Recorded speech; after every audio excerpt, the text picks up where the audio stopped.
आता मुंबईवर झेंडा आणि डायरेक्ट बहुमतानीच असा खटका पडला पाहिजे ना, तर डायरेक्ट पवार साहेबांचा झेंडा डायरेक्ट मुंबईवर विधानसभेमध्ये फडकला पाहिजे. नुसतं शिट्ट्या मारल्या घोषणा देऊन जुळत नाही. आजच प्रचाराचा नारळ फुटला पाहिजे ना आपल्या विधानसभेच्या निवडणुकीचा.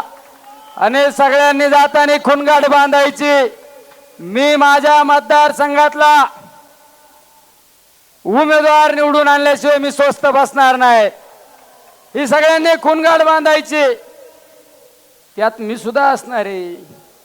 मी तर साहेबांना शब्द देतो, 12ची 12 साहेब आणून घाली तो 12ची 12.